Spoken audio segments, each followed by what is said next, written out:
Hi, I'm Jenni Lee Crocker. I'm a regional leader with Alliant Insurance Services, and welcome to our first podcast, Women in Sales. And I'm sitting here with two of my dear friends and also colleagues, people that I enjoy spending time with, as well as respected people that I get to work with. Joining us today, I have Beth Phares, who is part of our EB practice in the Richmond, Virginia area. She has a large book of business and an incredibly large team. And I also have Julie Rison. Julie and I have crossed paths on more than one occasion professionally, but Julie's great claim to fame is that she's the best at high net worth, right? Julie is the person that you want in your corner if you are working on private client services. So that's my brief introduction, but Beth and Julie, maybe why don't you all do the team justice and tell us a little bit about yourselves? You go first, Beth. Okay. I'm Beth Phares. I've been in this industry for a long time in Richmond. I grew up on the carrier side. I worked for both Anthem and United Healthcare. But at a pivotal point in my career, I decided I needed more tools and more resources to be able to solve clients' problems. And with a carrier, I only had that one product to sell.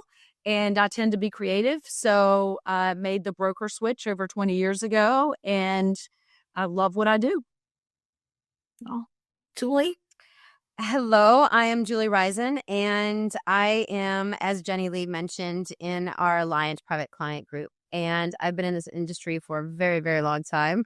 I think if we keep adding the decades, we will start showing our ages. So I'm not going to do that, but it's been a very long time. And primarily in the high net worth and ultra high net worth space. And I'm one of the national practice leaders here at Alliant Private Client. Well, thank y'all for joining me. This is a treat for me. And it's also a treat that I get to work with friends. That's also a big treat. But our purpose for today and our topic is women in sales and how, in my theory, I think women are particularly well suited to this industry, to this business, to this profession. I think I've always said for years, I love recruiting women because in my mind, they have high empathy, strong listening skills, detail-oriented team players. Now, in truth, male or female, anyone who has that skill set is very well suited to our industry. But just in particular today, I thought we could talk to this subject. And maybe if you all could give me why do you all think women might be well suited to sales? Honestly, I'll go first, but I think that we just give a different perspective, right? And I think that, and that's for any kind of demographic. And I think that, but specifically being women, I think that we have a different perspective when it comes to delivering of products and services. I think we have a different perspective of asking questions at the very beginning about, what their lifestyle is like, what their needs are, where we can actually bring some value to them. And I also think that we have a different perspective on relationships. So I think that, like you mentioned, Jenni Lee, anyone, male or female, could have these traits. But for today's topic, I think that we have a really good way of kind of being a chameleon and actually being able to change with our audience and our prospects or our clients or our colleagues of how we approach different things. I like what you say about that, about being the chameleon, because I think one of the greatest strengths that women have is our intuition. Everybody, men can read the room as well, but I think women have a special strength in being able to intuit what our clients need. We're problem solvers at heart. A lot of us have a lot on our plate, and I think we're natural problem solvers. And again, I think women really work well on a team, and I do believe a team approach is the best way to win a new client, and that can be made up of both men and women. But I think women particularly perform well on a team because of those strengths. Wow. So I liked what you all brought out: problem solvers, adaptability, team players. So we're all in agreement, and we all think more women should be coming to work with us in sales and also specifically in insurance sales. But there's my big question: why aren't more women coming into sales? Why are we not attracting as many women as a profession? Well, I'll go first on that. I think it's hard. I think, first of all, there's no official sales training program in place for anything anymore, right? So you have to have that confidence. You have to take a risk. Being in sales is risky. I do think that women should take more risks because all it takes is that one first win to get you going. And I think women by nature are relationship people. I think what maybe we forget is that sales is a relationship business. And once you start earning the trust of your clients and building that relationship, that sales success becomes more of a domino effect. And I wish more women realized that and would take that risk early in your career to step outside of that box and just try it.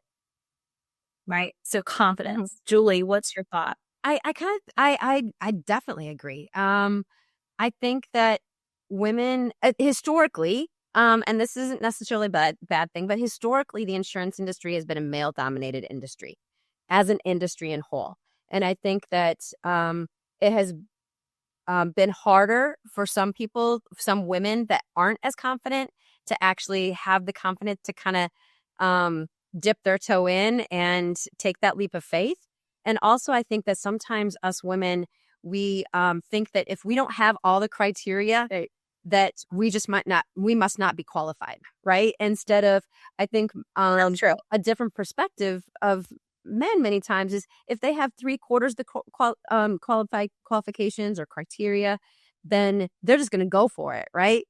And I think with us women, I think that we feel as though we have to check all the boxes to actually have a good chance. So I think that.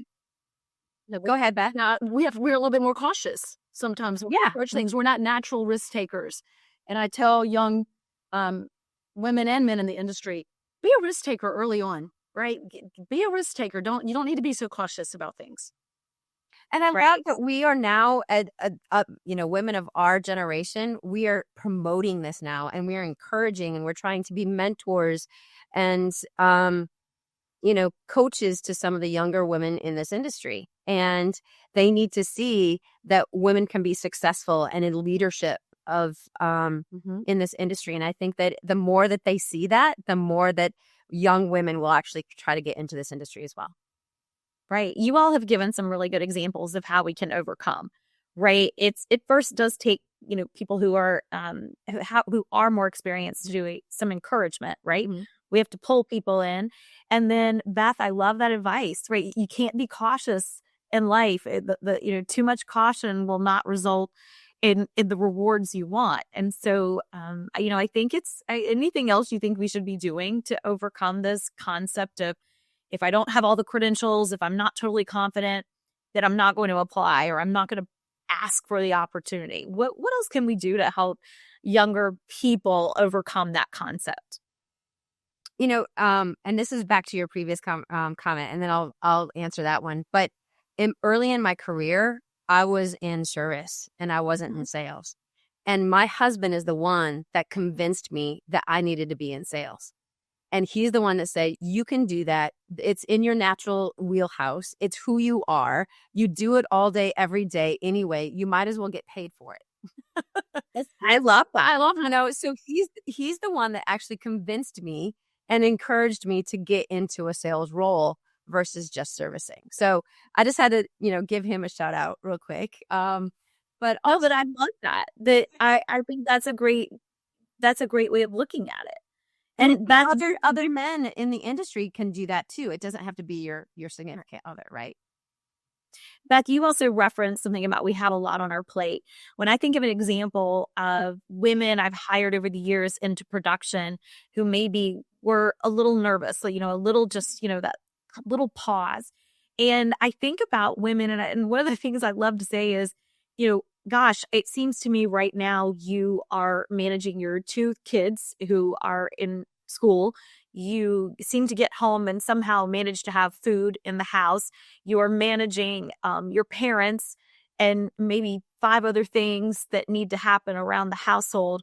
And you seem like a very capable person. So that confidence, you should use that as the springboard to know when you have to get something done, you will actually get it done because you always get it done. You always get it done.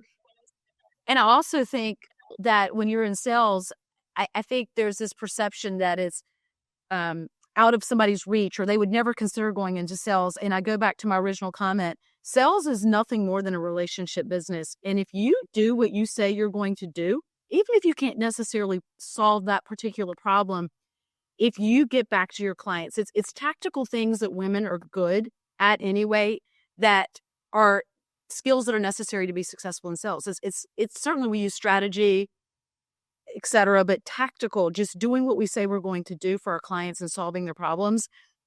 So many more females can do that, Right. Do what you say you're going to do, when you say you're going to do it, how you say you're going to do it. And that's trust, and that's a relationship.